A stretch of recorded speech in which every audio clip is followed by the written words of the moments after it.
देश के अंदर तीसरी बार डीजल और पेट्रोल के दाम पिछले 10 दिनों में बढ़े हैं। मैं ये कहना चाहता हूँ कि इस देश के अंदर अच्छे दिनों की बात करने वाली, स्वर्णिम काल की बात करने वाली और अमृत काल की बात करने वाली और विकसित भारत की तरफ इशारा करने वाली भारतीय जनता पार्टी, जिनकी सरकार केंद्र में है, वो पिछले 10 दिनों के अंदर अगर डीजल और पेट्रोल के दाम बढ़े हैं तो उसका महंगाई के ऊपर क्या असर पड़ेगा और आम जनता के ऊपर क्या असर पड़ेगा। तो ये इस देश की जनता को देखना है, इस देश की जनता को समझना है।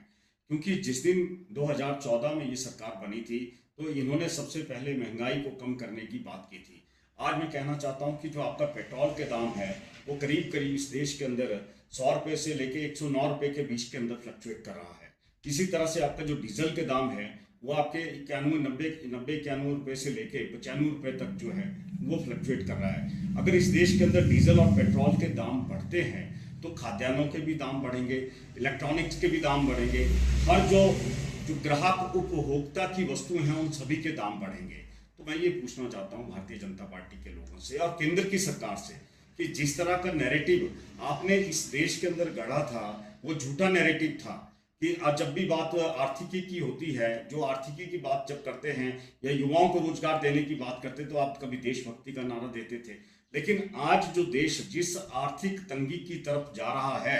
जिस आर्थिक कुप्रबंधन की तरफ ये देश धकेला जा रहा है, उसकी जिम्मेदारी कौन लेगा। अभी जैसे ही कुछ दिनों की बात है, आपके जो कमर्शियल एलपीजी गैस के सिलेंडर थे उसके दाम कितने ज़्यादा बढ़े, करीब करीब 350 रुपये आपने सिलेंडर के दाम बढ़ाए हैं। तो उससे रेस्टोरेंट के अंदर खाना खाने वाले, ढाबों के अंदर या ट्रैवलिंग करने वाले जो ग्राहक हैं वो सारे के सारे मुसीबत के अंदर आ गए। मैं इनसे पूछना चाहता हूँ, ये कौन सा अमृत काल था, ये कौन सा स्वर्णिम युग था, ये कौन से अच्छे दिन थे जिस तरह से आप महंगाई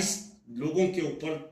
थोप रहे हैं और जिस तरह से महंगाई लोगों के ऊपर थोपी जा रही है उसका असर क्या होने जा रहा है और देश जो है वो आर्थिक बदहाली की तरफ आप धकेल रहे हैं। इस देश की चिंता कौन करेगा। इस देश के लोगों ने आपके हाथों में सत्ता की चाबी सौंपी है, तो ये आपका उत्तरदायित्व बनता है, आपकी जिम्मेदारी बनती है, केंद्र सरकार की